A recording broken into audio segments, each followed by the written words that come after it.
Hi, everybody. Hi. Welcome to Wrap Up.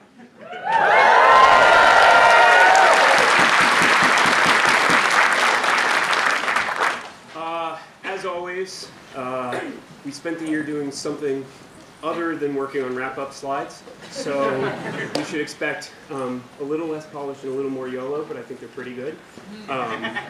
Hopefully it'll be fun. We're going to talk about the case of the Shadow Diamond and show you some cool shit.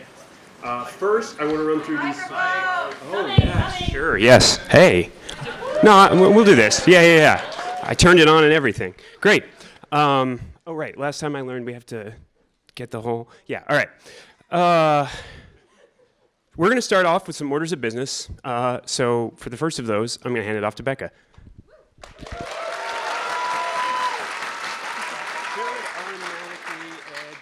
Okay. Hi, I'm Becca. I'm president of the MIT Puzzle Club.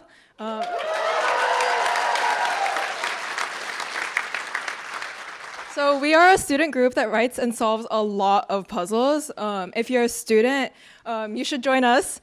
We host and author a lot of events throughout the year. In the past year, we've done Aquarium Hunt, Sudoku Open, Logic Puzzle Open, Brass Rat Hunt. We have Puzzle Pine Solve meetings and a lot more. So you can join our Discord server through the MIT Discord Hub. If you're a student interested in writing with cardinality next year, you should email puzzleclubexec@mit.edu. They are looking for students. And you can also visit puzzles.mit.edu for other ways to get involved. So we have some upcoming events that are open to the public if any of you are in the Boston area. On March 15th, we have our Sudoku Open, and on April 26th, we'll have a Logic Puzzle Open. More info will be posted on puzzles.mit.edu. So these are open to the public, and they are all both on campus.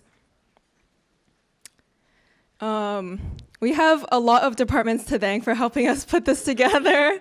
In particular, I want to call out Seoul for all of their support throughout this process, and also MIT Video Productions for streaming this.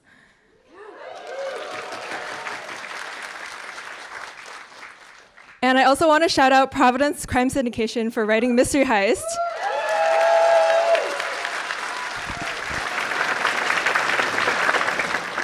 And lastly, the rest of Puzzle Club Exec, we could not have done this without you. So thank you so much for all of your work this year.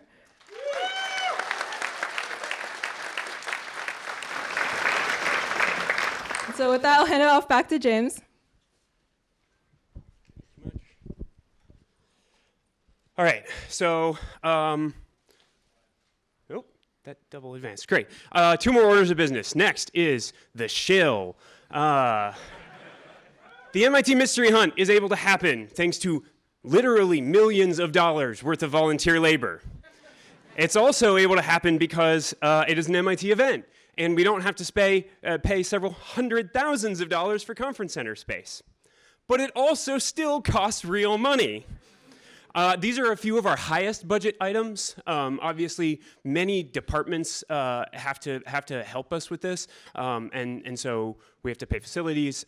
We spend a lot on physical puzzles, renting specific spaces. Kresge, for years that we are able to do kickoff there, costs just a pretty extraordinary amount of money. So when we found out it was had planned construction this year, we were pretty happy to move that money elsewhere. And hopefully you all enjoyed our triple kickoffs. In case anyone didn't figure it out, each of the 3 different rooms had a different live skit going on, and then it transitioned to a pre-recorded video.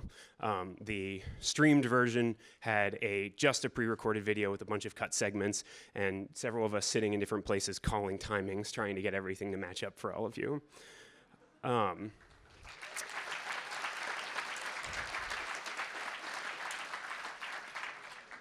I do have to thank our sponsors. This is the Shill part. We have 4 really excellent sponsors, our 2 featured sponsors. I have to read their entire statement. Jane Street is a global liquidity provider and trading firm that uses sophisticated qualitative...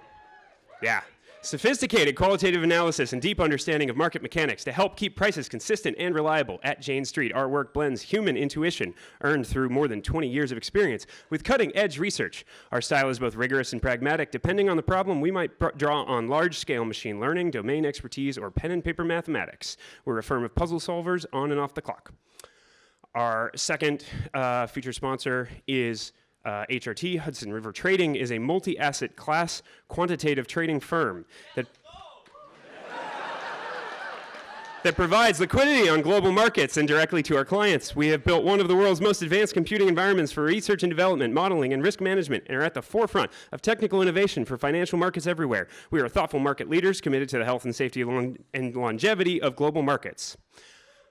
Now, this is the part that's from me.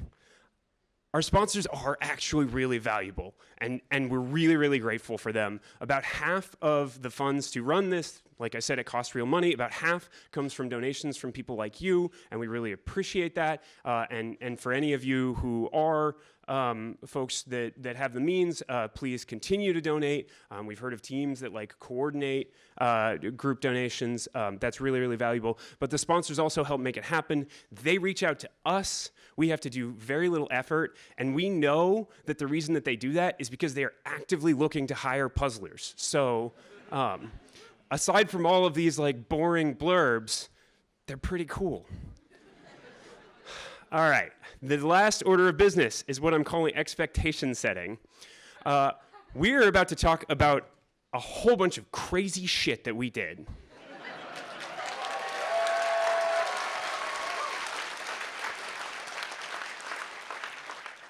And I know a lot of people like to talk online about what they think Mystery Hunt should be, what they want for next year, et cetera, and feel free to continue to do so. But after 45 years of tradition, a whole lot of people come here each year with big expectations, and you can let yourself be disappointed when it doesn't meet those. To me, the beauty of the Mystery Hunt is that it is different every year. We are a little bit extra, capital E extra, in everything that we do. But we also created a mystery hunt that we're passionate about. We are a team of not just puzzle lovers, but theater people and builders and tech people and some just wild ass skill sets, composers, as you heard from our theme song. And so we made the thing that we felt we had the capability to do and that we were passionate about.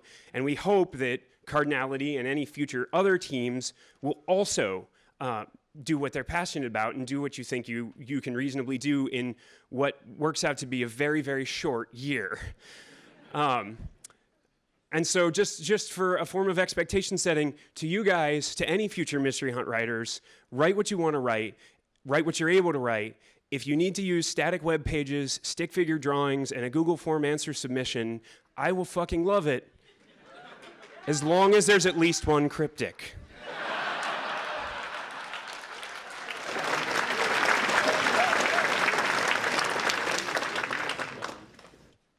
Next up is credits.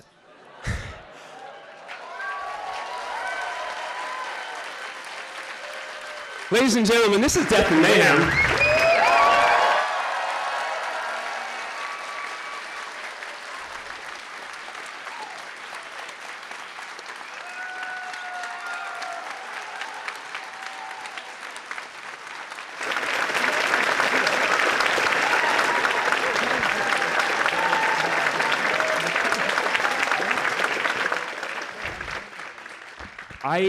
This is all you're going to get for credits for this show because I cannot possibly talk about everything that everyone did.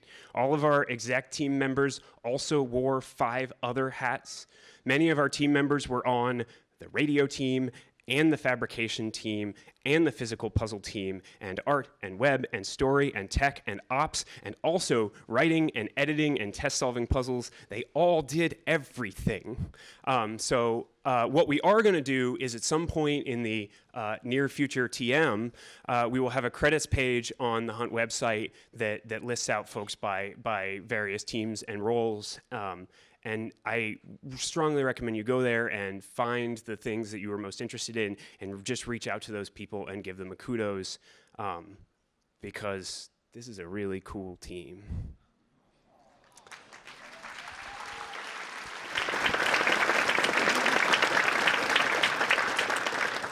So I'm going to do a brief run through of our structure and our story, which in our view are inextricably linked. This is just how we view a game. The motif that this was all based around was a noir story, but also the Hush Little Baby Lullaby. Yes, can we get a big groan of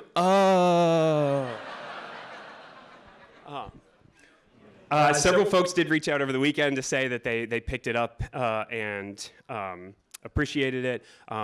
Our experienced folks and music folks did an incredible job with a lot of subtle stuff like that theme that you heard right at the beginning, which played throughout kickoff in various forms. We also had sub-themes for different characters. So Carter's sub-theme was the Hush Little Baby motif mixed with Livy and Rose, and Gladys's was the same thing in a minor key.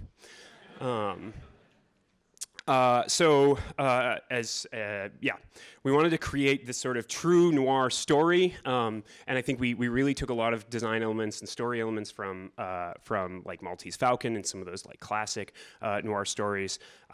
We also took the Gala, which I would say is more Casablanca, sort of that vibe, and we really wanted to lean into the genre's elements.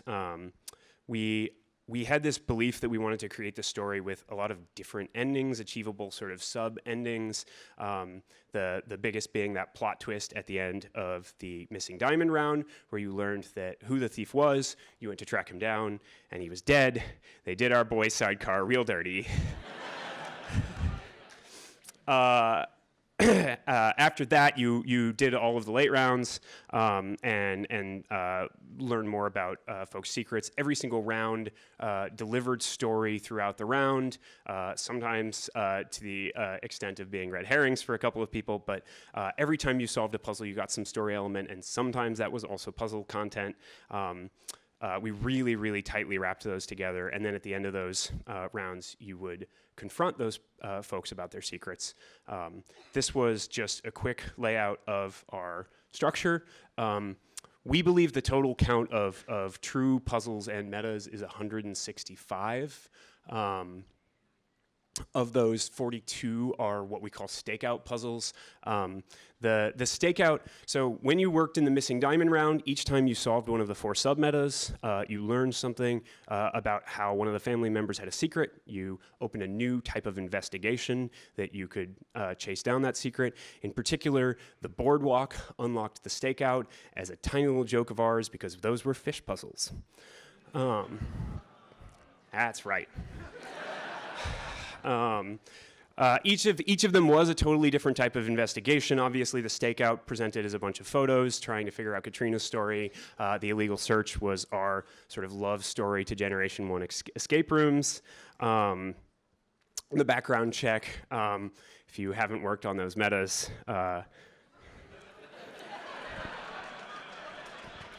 and if you have worked on those metas, you can talk to Grant. And then the paper trail was an idea that had been kicking around for years. Yeah. The paper trail was an idea that had been kicking around for years. Also sort of Grant's fault because years ago he told me he wanted a round that could not be represented as a DAG because he thought it would mess with people's hunt management software. So we delivered. And so then after you finished the Missing Diamond and did the thief, you also got the murder in Metropolis. Just showing you this graph probably is a very different view of how you guys took it on this weekend. One of the original conversations we had when we were designing this was about sort of open world games as a way of letting teams of different sizes achieve different goals. A lot of teams only get through that sort of first round. We totally understand that. And so early on there was this talk of what if we let teams get through sort of like think about a Zelda, like you do the intro world and then you can do all the side quests, or maybe you just go and fight Ganon. That it didn't really work out that way necessarily. I know for a lot of you probably that was just another investigation to go through, but that was sort of our central through line that we considered. My expectation going into this weekend, which proved to be entirely false, was that for every team, the murder would be the last one they solved. That just didn't work that way. Everyone took a totally different approach, and that was great. And then after you did all of these investigations, each of them gave you a different ending, but once you got all of them, you got sort of our true ending, which was the end game, and I think we've got some videos of Cardinality doing that later. Yeah, good luck, guys. You were not our worst.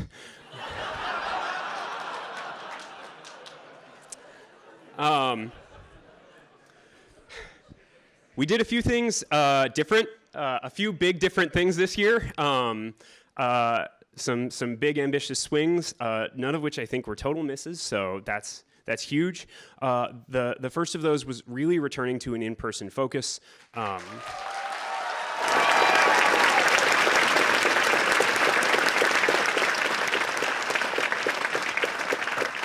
And don't get me wrong, I love online puzzle hunts. One of the silver linings of the pandemic has been this huge rise in a multitude of like really great recurring online puzzle hunts and an ability for newer teams to run those hunts. But the in-person nature of the MIT Mystery Hunt is what makes it unique. And we felt it was really important to lean into that.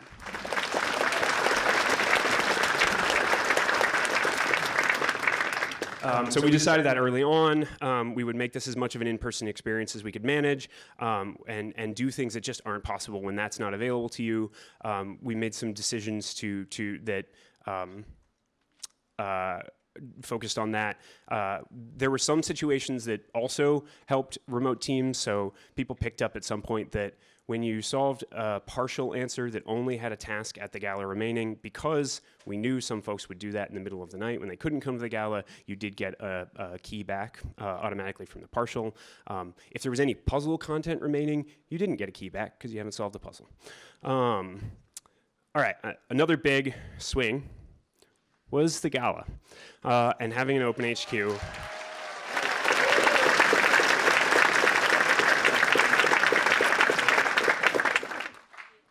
There were a lot of folks who sort of contributed concepts to this. When I think Grant and Carolyn first proposed this theme, they proposed that we sort of frame it in a party. I think it was originally called Mergers and Mayhem. We said, oh, a party, that's really interesting, and started talking about things that we loved from last year. And two things that struck us were, one, that TTBNL was really pretty gracious about like letting people visit their HQ without scheduling on the drop of a hat. And then the other was that we kept running into other puzzlers in the Marriott lobby, and it was awesome. And so we said, what if we turned the gala into that? And so we opened up our HQ. We did have a back room that was our second HQ, but all weekend, many of our team members were just hanging out there, looking to meet with you, giving you excuses to meet with us, doing those interactions in person, and we built out from that. We also turned it into a giant immersive theater thing. And again, that's because that's what we are, that's what we're passionate about. What I will say, lessons learned from this, the immersive theater aspect of that was a lot to staff. We had a ton of fun with it. I hope other folks find their balance. You may not want to build out something as big as the gala, but for future running teams, having an open HQ where people can come and visit you is the greatest thing ever.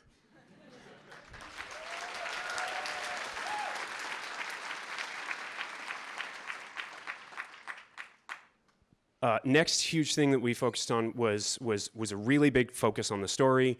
This was just tied into the theme as proposed. That was what we voted on, was to take that approach. As Grant has carefully written out for me here, storytelling and mystery hunt is hard. It's really hard. It's really, really hard. There's a lot of reasons for that, people coming in and out, people having the whole long weekend to try to remember things. It's very easy to ignore the story content when you've got 5 hours of single puzzle in between, and it's easy to conflate that story content with puzzle content. And then finally, like most teams, put all the puzzles in their hunt management software and then never look at the hunt website. So it is really, really, really hard. So we really wanted to have a focus on that. There were a few parts to that we wanted. One was to make it really easy to catch up on the story. And the hub page was the biggest way to do that. Instead of having a story so far that was written, we just had this page constantly updating with information about what you needed to know and what questions you had answered. So if someone did show up in the middle of the hunt, they could just look at that and say, I see what's going on now. We also tried to catch you up frequently with the radio, and we'll talk more about the radio soon, but we had the Metropolis Confidential segments every few hours, trying to keep people caught up on things that they'd missed, and of course the live updates that happened as soon as you sent an away team to do a confrontation, and we marked that confrontation as complete. You got a Metropolis Confidential breaking update to say, hey, we just learned that Gladys is selling counterfeits. We wanted to deliver it continuously throughout, even if people weren't looking for it. We wanted to really ingrain it in our puzzle content. I mean, those of you who solved the murder meta understand just how deeply we ingrained it in our puzzle content. But every one of our rounds was, we went from the story we wanted to tell first to the round structure. And so Grant gave us a list and said, can you make a round that would fit as an illegal search? Can you make a list that would be a paper trail? And we went and did that. Yeah, that's the story focus. I think we're very proud of that. Another big thing we did was called Stray Leads. We learned this from the 2022 and 2024 hunts because they released the scavenger hunts sort of early to teams so that you could work on them outside of regular timing. We learned in 2018 that when people unlock the scavenger hunt in the middle of the night, they're very upset with you. And so the idea here was that we could release something before the round that it belonged to. This ended up being an absolute godsend for us for a lot of different reasons. The other thing that it did for us was that when we created cool things, and we'll show you some of those cool things soon, but things like Control Room and Incommunicado tonight, teams didn't have to just get there organically. It wasn't just for the 10 teams that managed to make it late in the hunt. We were able to schedule those back to back to back starting at 3 p.m. Friday so that every single team could do them.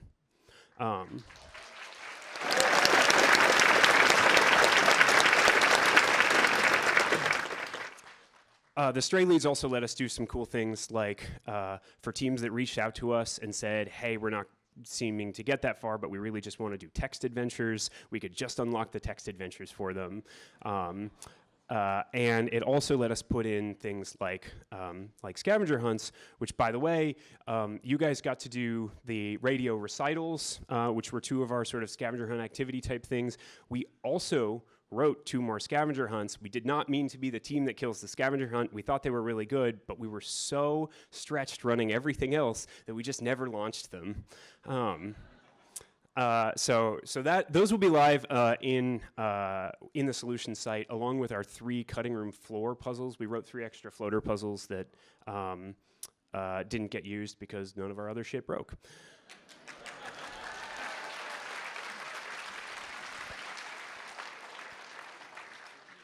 And then the last. I hope Dan has a lot of things to say about this. Was the decision to use Choose Your Own Adventure. You know what? Speaking of Dan, by the way, if you guys didn't look super closely at the credit slide, his name is up there. This was really came about in part because of that conversation about a structure that could be more open world style, letting people go towards one ending if they wanted to.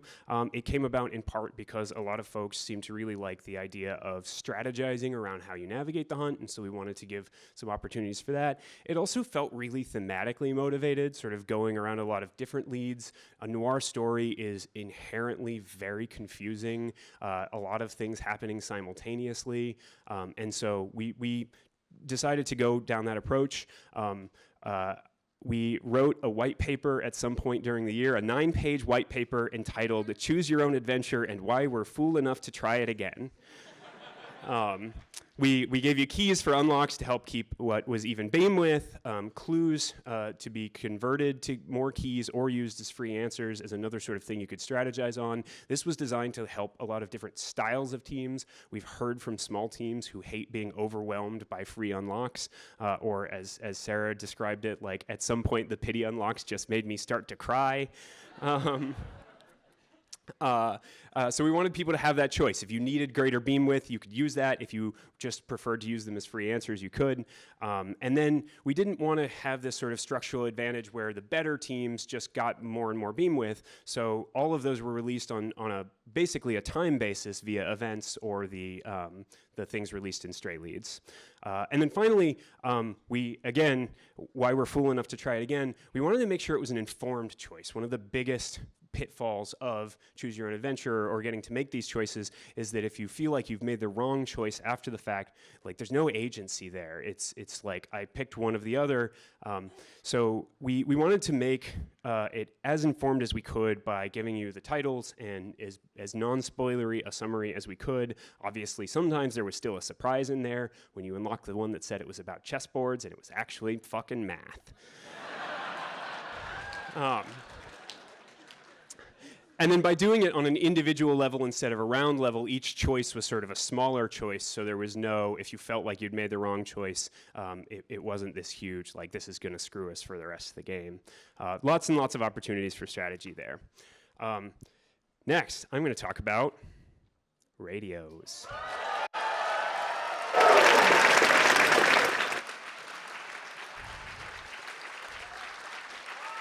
Yeah.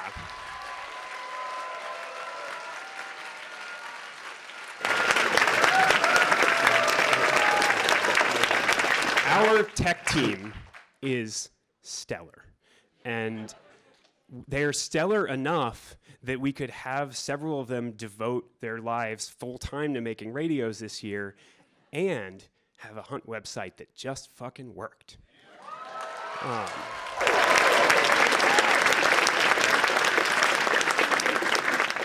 And for those of you who got to interact with us at the gala and see things like when you rate limited yourself, you could come visit me and I could just break the rate limiter.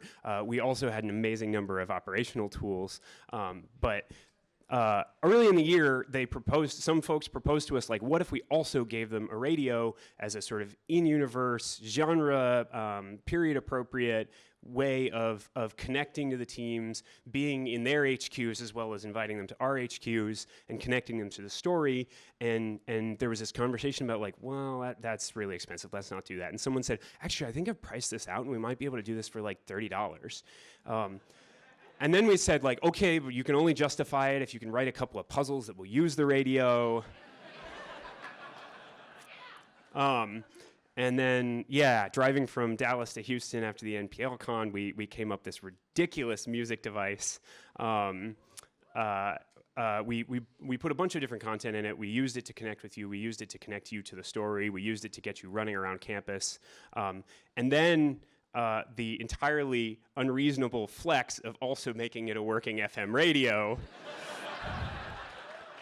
which it turns out in 2025 is still much harder than you'd expect. Here's a bunch of stuff.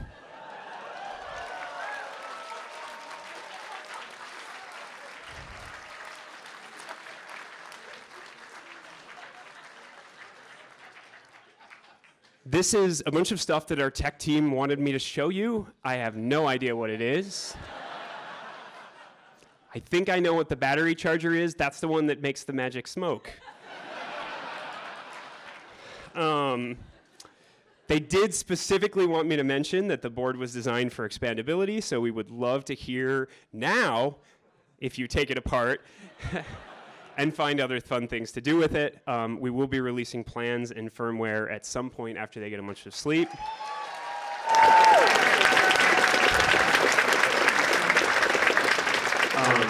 If you do want to start asking a bunch of questions about the radio, Evan and Steve and Sarah and Arcturus can answer those.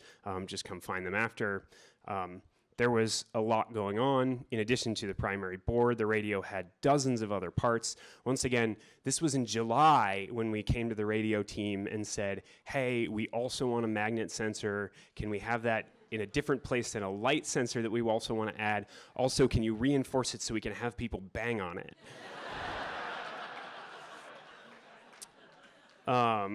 There's supposed to be a video excerpt, which is not showing, of the approximately 30 total assembly steps. Oh, maybe I can get that to play. Oh, it did play. Oh, never mind then. Great. Yeah, there was a 30-page manual on how to assemble them. There were many, many work parties. I don't necessarily recommend spinning up a small-scale consumer electronics startup. And definitely don't do it while writing a mystery hunt. One thing that people did ask us about was how the fun around worked. These were Bluetooth beacons placed around the campus. We planted low-energy Bluetooth beacons, just very low energy. We planted them around the campus 2 or 3 weeks ago, extremely well hidden. And the ones that we couldn't hide were actually in the paw prints. That's why we 3D printed those. So that was what happened each time you approached one of those beacons. It triggered a new audio, and they thought through so many different details. Things like when you triggered the ability to go on that runaround, it would automatically download all of the audio scripts and the protocol for that, because we knew that the Wi-Fi would be shoddy from that point forward. But we did have enough radio telemetry to check in occasionally and be like, okay, so-and-so is finished. Okay, so-and-so team is on Beacon 11. At some point in time, I'd love to create the sort of Marauders map, because we were able to track you around campus anytime your radio checked in. We are, however, a lot of teams, when they unlock songs on the radio, attempted to sing at it. That was discussed. We decided we did not want to be creepy enough to put a microphone in it. So we don't have microphones or GPS. Finally, for those of you who struggled with songs on the radio, you should know that I helped write and edit this puzzle. I knew exactly how it was supposed to work. Hopefully this video makes you feel a little better.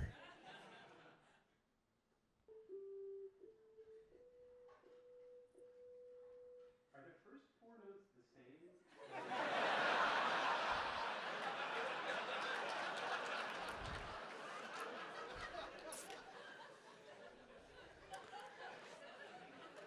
So I'm apparently tone deaf. We got through that. We struggled our way through that eventually. So that's the radio. Like I said, at some point, someone's going to have to give an entire TED Talk on that alone. Evan will give his TED Talk on that. I will give my TED Talk on Choose Your Own Adventure, and then we'll see who's more popular. Next, I'm going to talk about events very briefly. Obviously, the events were your primary way of getting clues or expanded keys. We had 4 of them over the weekend. They were great. The first of them, I know, turned out a little bit harder than we intended. We tested it internally as a team back in October. We did expand the count a little bit because there were more of you. It also turns out it's a lot easier when you're all on the same team and know and like each other. So that first event turned out a little harder than intended, but I think it was really still cool, and it was the most puzzly of them. That was the making contact with an informant, linking chains of words or in phrases together. Each of them was a subtle reference to a NATO letter. The second event was tailing a lead, which was just our excuse to get you walking around looking silly. The third event was navigating high society, our sort of bulls and cows games with drinks. And then finally, what was the name of the fourth one? I forget what we named it. Seeing the big picture, that's right. Assembling stories of crime scenes. And then we really wanted that one in particular to be a team effort. And we'd hoped, and it turned out to be the case, that with navigating high society, it really worked out to be a team effort as well. Again, one of the most magical things about Mystery Hunt to us is interacting with other teams, interacting with other people, meeting new people. So we try to achieve that through the events. Now we get to some of the really fun stuff.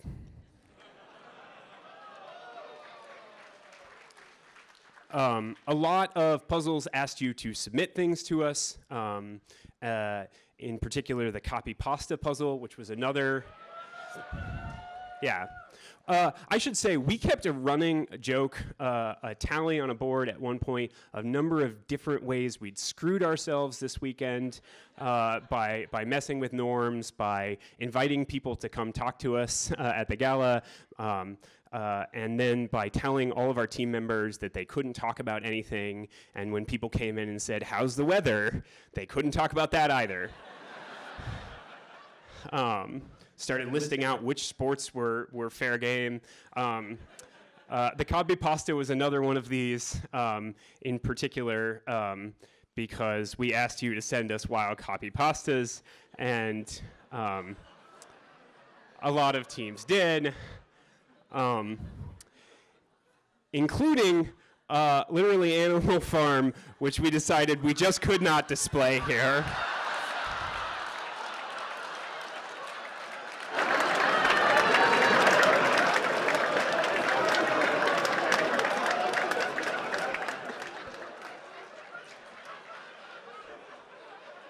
You nasty, nasty dogs.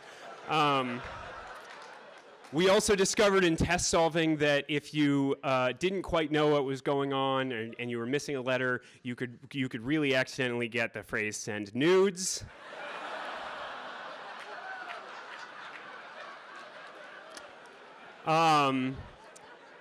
So we put in a partial, we had a policy in general of not confirming wrong answers, so our partial answer checker didn't tell you, "Oh, you're close, but." In this particular case, we did want to tell you, "No, no, no, no, no."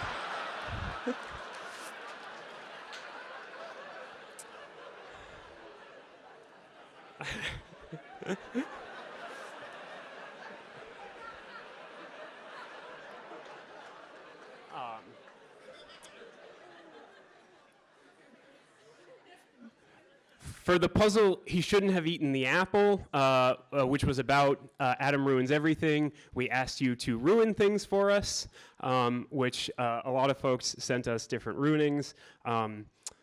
This one was also great because Adam Conover agreed to do sort of a stunt for us and recorded the answer. So if you did ruin something for us, this was part of the reason we asked you to format your submissions so carefully, was because they went into a particular queue, and when we marked that ticket close, it automatically triggered giving you his audio, which did go out over the radio if you were listening.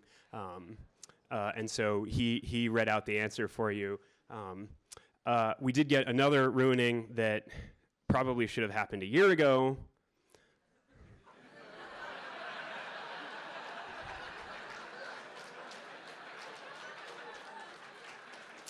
So thank you, Left Out. For the puzzle, it's all cheap and a sheep to me, which sounds like a very constrained title because it is.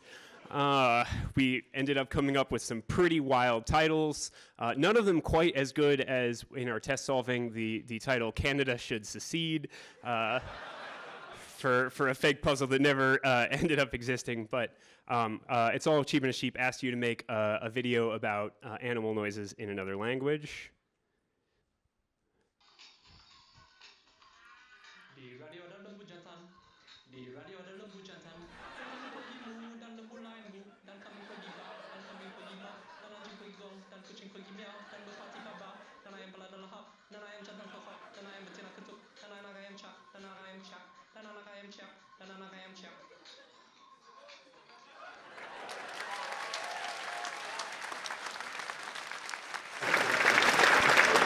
So thank you, Rage, for that one. A lot of them were really, really good. Maybe at some point we'll be able to fully scrape.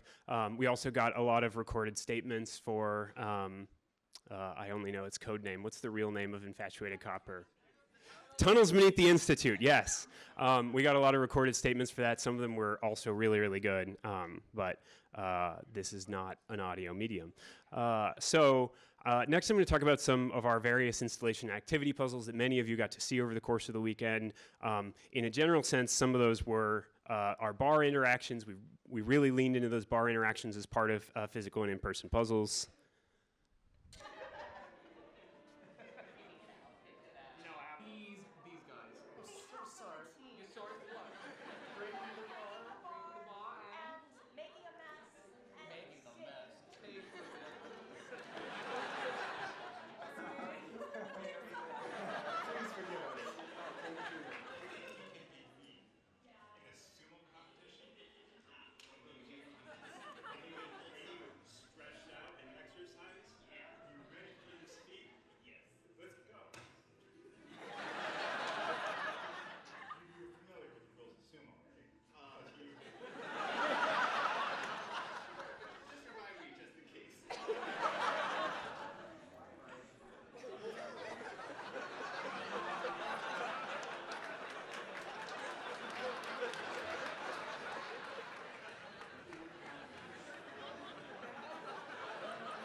So thank you to the team for writing all of those. Obviously, we asked early in the year, come up with ideas that can let people come interact with us, either to just do an interaction or to do more puzzle after that. And a lot of those were, you do half a puzzle and then you come interact with us and then you get more of a physical puzzle.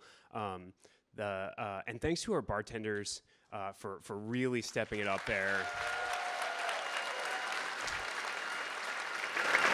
And thank you all for really playing along.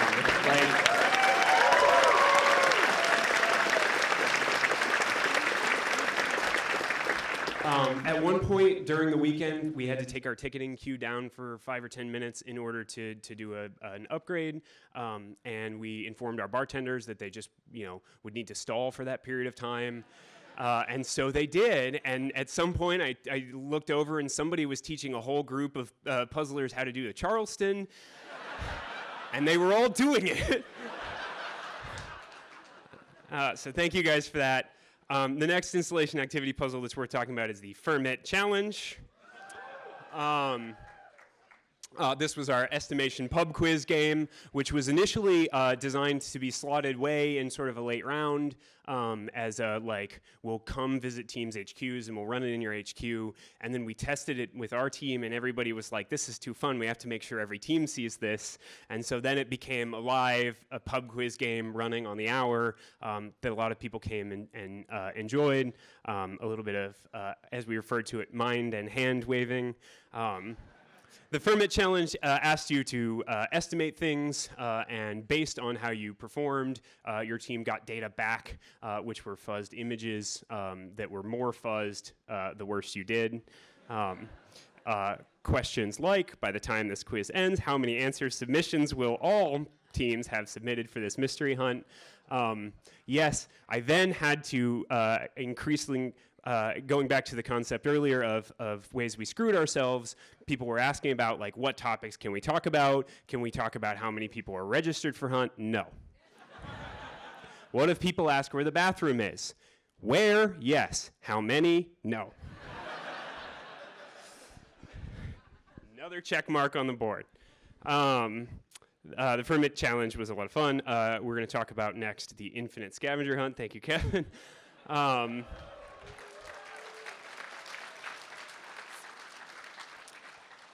I cannot tell you how pleased he was with himself when he informed me that the page said Infinite Scavenger Hunt and the I was capitalized.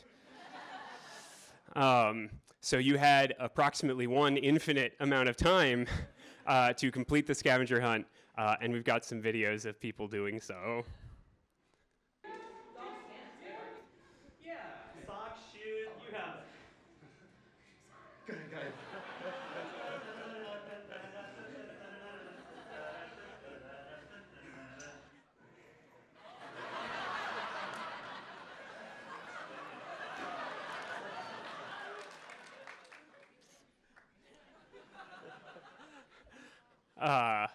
when people learned that an infinite amount of time had collapsed, we got a whole lot of groans, so that was a huge success.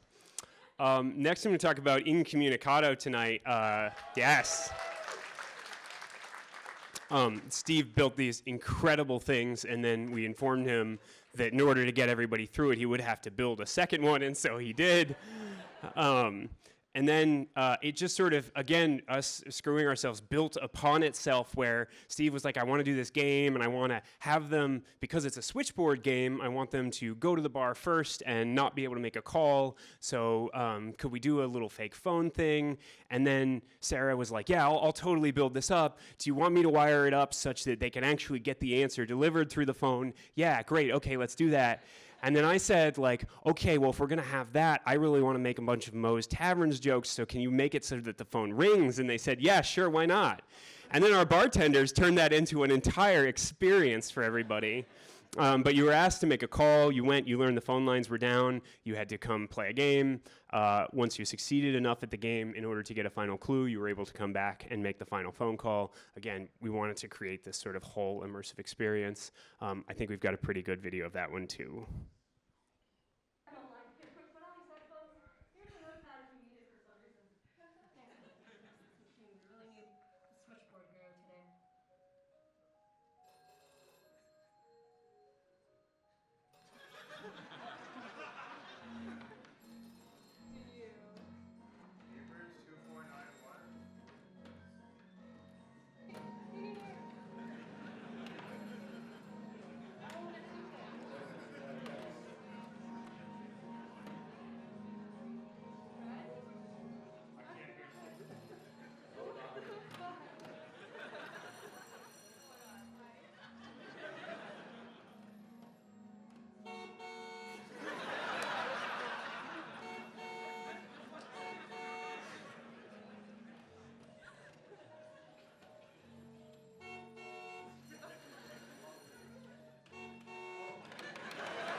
I also do want to give an apology to Rage, who were down the hall from this game.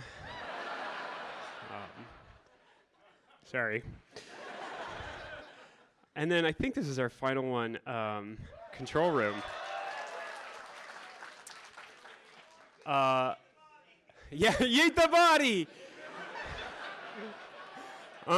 This obviously, it was in many ways a spiritual successor to Under Control from 2018. And it was largely made by our team members who work for Boxeroo.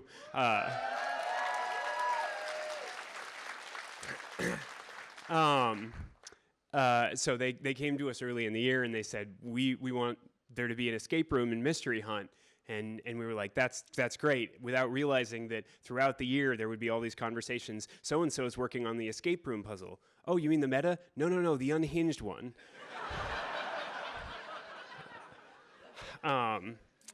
We did 2 escape rooms in our Mystery Hunt. So here's some video from that. I hope Dan Katz is watching.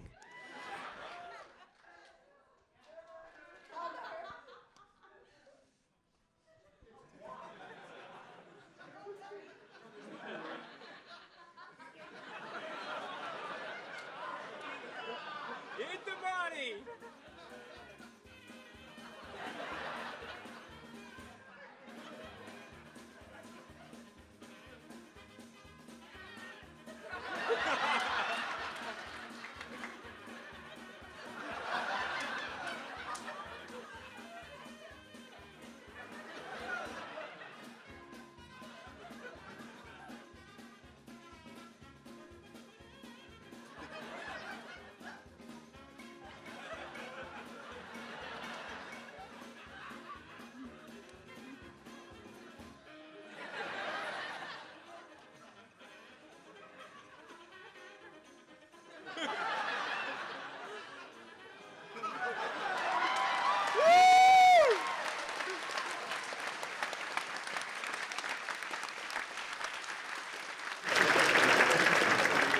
So thank you again to the folks who made that. Thank you for all of you with engaging with that. I will also say once again, when they told us that they wanted to do this, we said, okay, but now you have to make 2, and they did.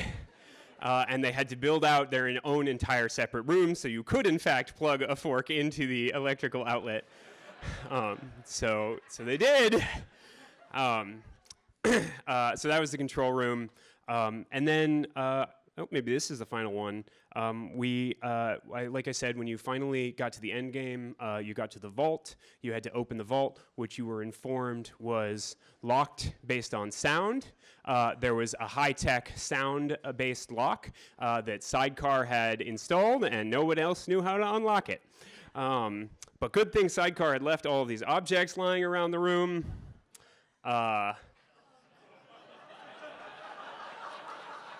That's right.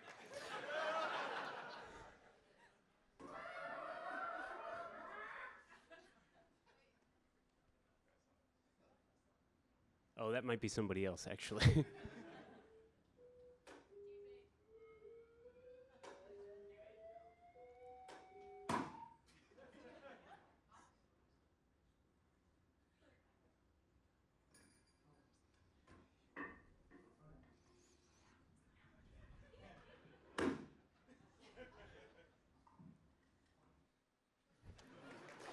Yeah, sorry, that one was in cardinality. You can tell because they actually did a good job.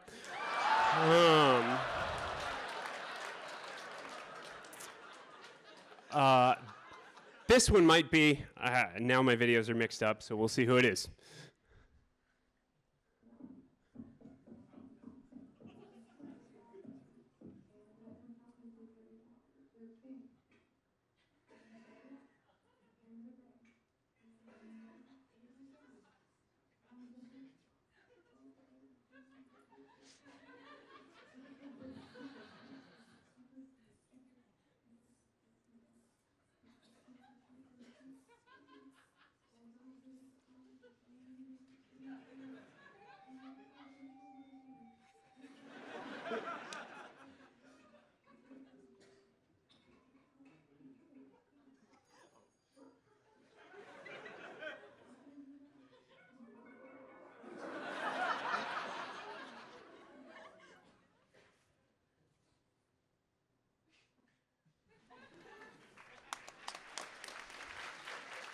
So that was the end game.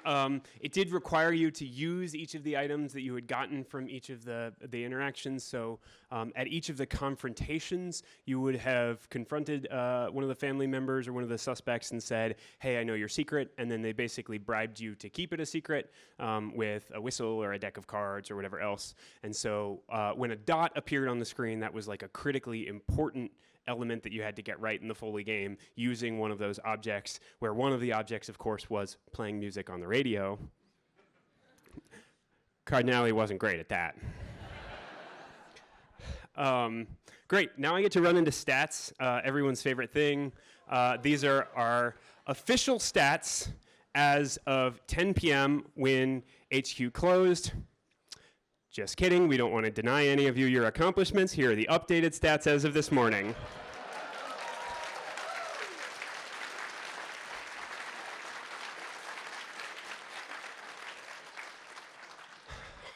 A lot of teams, and we're really grateful for that. A lot of mystery hunters. Thank you all for coming again.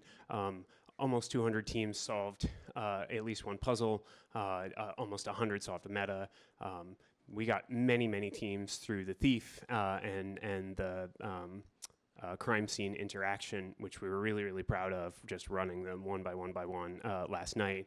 At some point yesterday, we were running one instance of the vault and 2 instances of the crime scene and like a separate speakeasy to do the other confrontations. So our cast and our stage management team and all of the other folks who were running that, it was quite the show.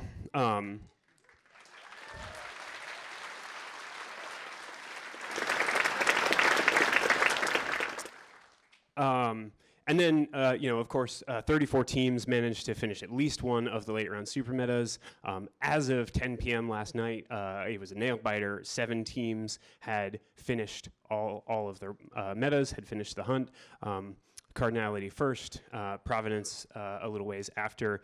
From that point forward, we were really aggressively trying to hint people and help them. So we don't have a particularly ordered list from there, but there were 7 teams that had finished by 10 p.m., including, was it 13 seconds before TSBI called in their last answer?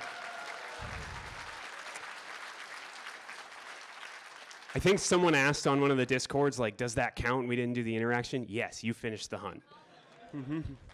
You did call them. Excellent. And then by this morning, several more teams had finished the hunt, which is really fantastic.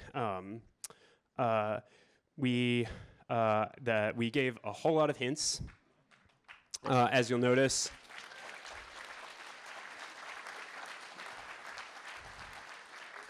Once again, having the Open HQ was just so much fun. People came to visit us.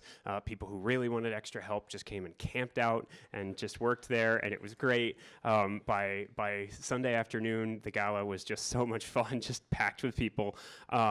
We gave about 3,000 hints through the website.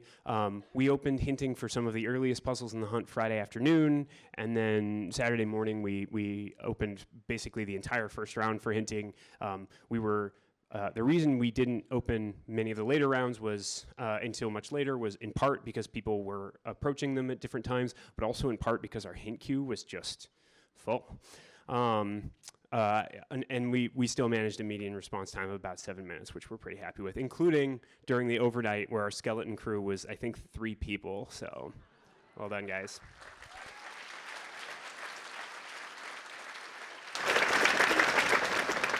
Our most solved puzzle was XOXO. That was flipping with shrinkage for a long time, but we, settled that as of 10 p.m. Our shortest solve time for engagements in other crimes. A lot of people speculated early on whether the invite was a puzzle. Yes, it was.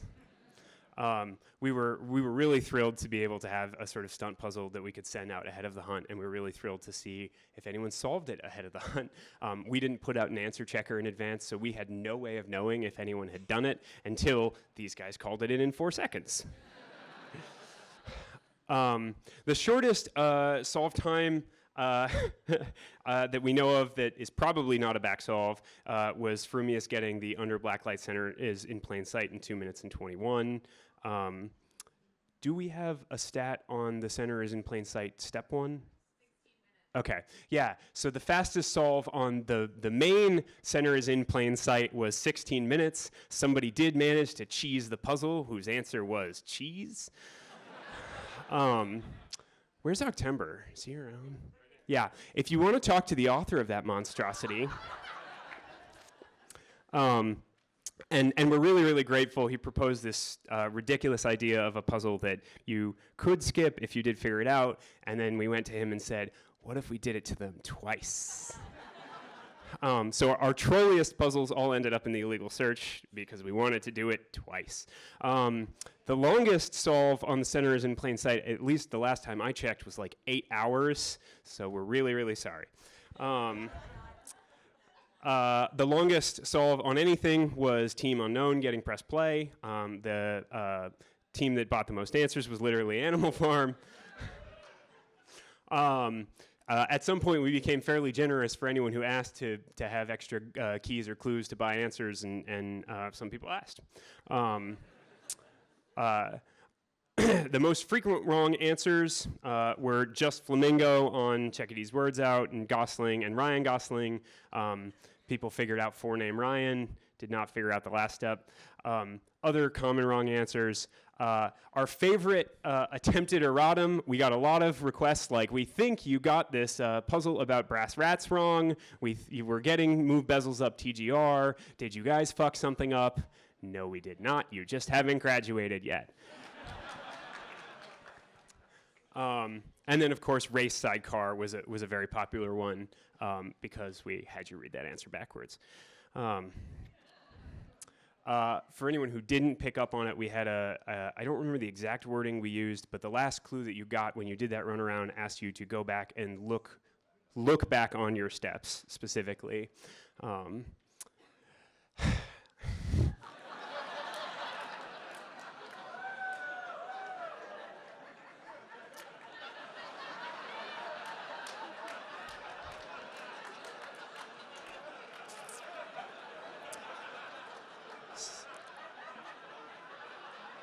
At some point during the year, we were going through fact-checking things, making sure we were very consistent on our policies, and someone said, hey, we have a policy of not responding to wrong answers. I see you have the answer penis in here. And the EIC said, no, we should keep that one. One of the EICs also wrote that puzzle, so it's his fault. Most number of team name changes was small llama malls. We did have a team. I don't know who it was, but somebody did show up at the gala at one point, and we asked, like, okay, whose tab is this on? And they said, we are Big Honkin' Tom. And we said, I don't believe you. Once again, in the theme of how we trolled ourselves, we decided to run this big event with a consumer electronic product with massive amounts of interaction where people could ask us any sort of questions and would come to us constantly asking for things. And then we gave them the ability to change their names, so we had no idea who anybody was. Which is why we actually closed registration 2 days before the hunt started so we could lock everybody's names. And part of the reason we removed having a public list of team names. Here is the big graph. This is, yeah. I will let you all look at that for a minute. Obviously, we will come up with a much more sophisticated version of this at some point when we go into archival mode. The x-axis is probably time. I don't know. It's time. Great. Oh.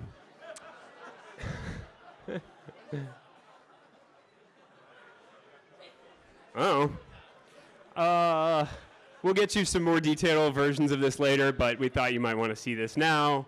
Obviously, there are a whole lot of teams, so it's hard to break down in much detail. We're almost done. I wanted to do a couple more things. One, Cardinelli, if you're willing to just stand and face the crowd and wave for a minute, I wanted to give you guys a big congrats.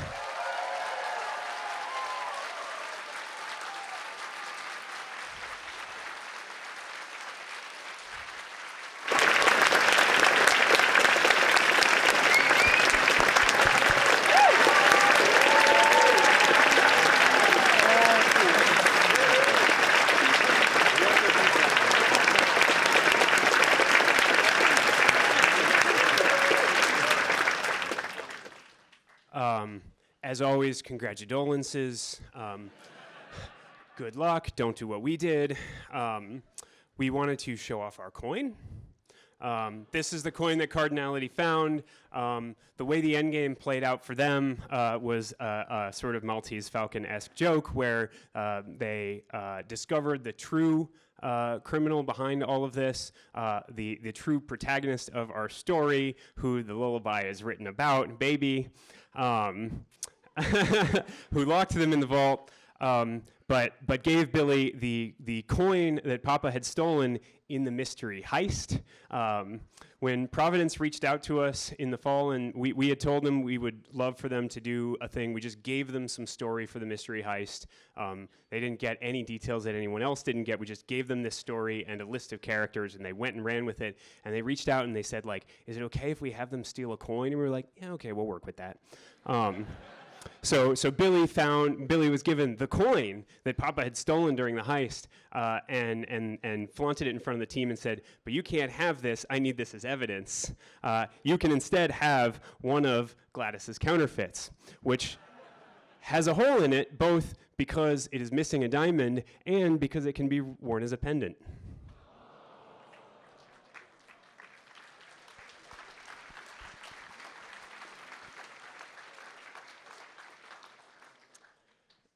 So that's all the major stuff. I'm going to, let's see, we're going to have a whole bunch of things happen here in a second. We are doing sales of t-shirts and postcards for anyone who wants them. We also have a corner of stuff that's free if you want it, some leftover physical puzzles, some t-shirts from previous years that are still left over. That's all going to run over here. It is cash only. We're not doing an online web store because we do not want to run another business. We're going to play you out with our own personal jazz rendition of Closing Time, which was made for our bar. I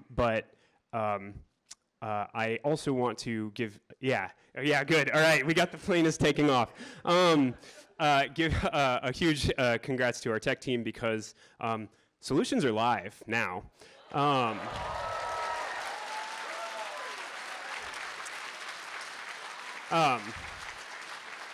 The answer checker still works for any of you who are still continuing, but there's now a link to the solution on every page, and anyone who wants to just go in and check solutions generally, there's a public access user that you can get to. There will be an archival mode soon to come so that we can have versions, all of them. We have some archival plans such that every puzzle can be fully remotely solvable. That is soon TM, as soon as we get just a little bit of rest. So that's it. Thank you all for coming.